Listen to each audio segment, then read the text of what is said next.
Geez, great question.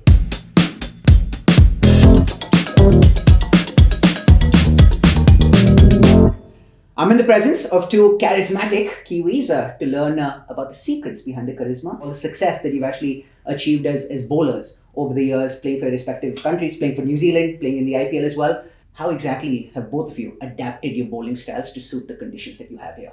Yeah, it's different for a few different reasons, I guess, because the wickets are a little bit slower than what we get back home. They tend to have a bit more pace and bounce. So certainly my sort of game plan is, because I bowl quickly, to push the batter back into the crease, and then once he's back to the crease, I can sort of attack the stumps with Yorkers or slower balls. So that becomes a little bit more challenging here, where the bouncer doesn't sort of come on as quickly, and batters can come at you a bit more. Yeah, I think Lockie summed it up nicely. I think as a professional cricketer, you've got to adapt to different conditions. You're playing multi-formats, in different countries, so you have to adapt to different services, and that's no different here.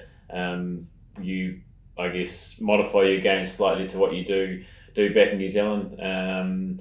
And I guess with having experience of playing in these conditions and playing in India and playing in Asia, so I guess that experience helps being able to make that transition a little bit quicker. And Dave, Lockie spoke about the fact that it's imperative to adjust. A big part of the adjustment process entails having lots of variations up your sleeve. Back in the day, earlier, maybe 5 years or 10 years back, you didn't have as many variations. Maybe slower balls, but now you see wide Yorkers, you see slower bouncers, you see cutters, left, right, and center. How many of these variations have you added to your repertoire, and how important is it to continue experimenting, continue innovating despite the number of years of experience you might have under your belt? Yeah, I think you'd be silly not to look to evolve your game. We've seen the way, even when I first started playing, a low full toss used to be known as a good delivery, whereas now your margin for error with the Yorker is so small. Guys aren't afraid of reverse sweeping pace bowlers. And so, like I say, like a Yorker, your margin for error is so much smaller now. Batters being able to access all areas of the ground. So I think it's massive for bowlers to have not only one, but a number of slower balls, being able to hit wide, straight Yorkers, and probably more so important for people like myself, guys like Lockie, who have out and out raw pace, have X factor as it is. So, but then you throw in guys that can bowl at Lockie's pace, but also have the skill to have the variations as well, makes them even more dangerous. So I think as bowlers, you have to continue to look to get better and find different ways to expand your game.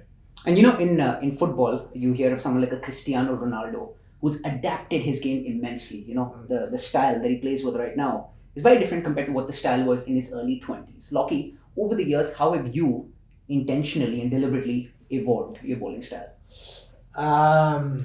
Geez, great question.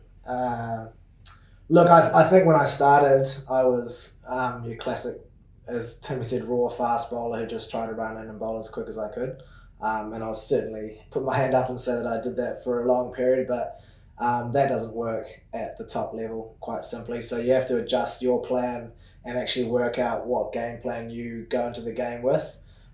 Timmy swings the ball big, so if I try to bowl right arm out swingers on a good length, then I'm going to get hit because I don't swing the ball like him.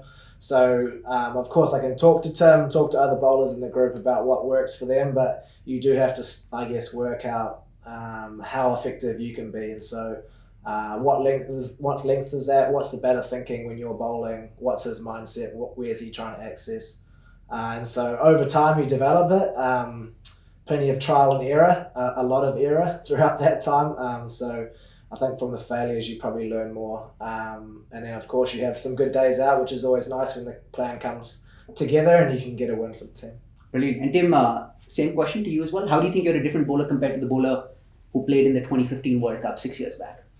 I think in the time that I've played, you've had to adapt your game. Otherwise, you get left behind, and you probably wouldn't be sitting here today. So I think as a player and as a person, you get older, things change, but I think you're always looking at ways to get better. For me, I don't have the pace that Lockie has, so I rely a lot on variations, on accuracy, and the ability to move the ball through the air. So I think it's just about just trying to find different ways to get better, and having that will to learn and continue to try and improve your game.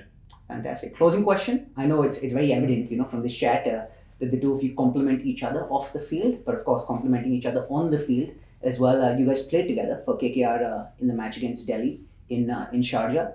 Before a game, they say spinners hunt in pairs, hunt in packs, but I'm guessing the same could apply to fast bowlers as well. Before a game, do you typically share notes with each other about opposition batsmen? Did you do any of that before the game we had against Delhi Capitals? I'll jump in. We obviously have scouting before the game, but one thing that I feel that the bowling group has done very well this side of the trip, and the Black Caps put a lot of emphasis on is the communication while we're playing.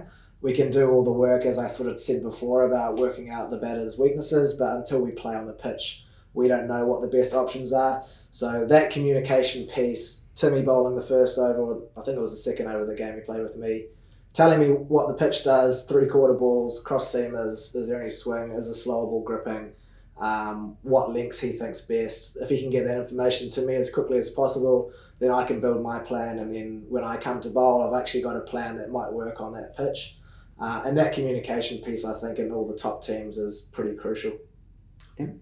Yeah, I think just the sharing of the knowledge of what we have, where I think bowlers tend to be pretty close and stick together and try and help each other out. So there's a lot of, I think that's been one thing I've noticed, especially nowadays, is the amount of time that bowlers spend talking to each other. Like I said, in 20 overs, if you can make that adjustment sooner rather than later, it can be a massive difference. So I think just sharing of that information. We get on very well, so just talking cricket when you're sitting having lunch, things like that as well. So I think there's a lot of that goes on. Knowing someone like Locke personally, you sort of understand the person out in the middle as well. So some days he may want to be left alone. Some days he may want to just go and have a joke and have a chat. So I think just understanding the person and what they need is massive as well. Fantastic, lads. So many gems, so many nuggets of wisdom. Cheers, lads. Thank you.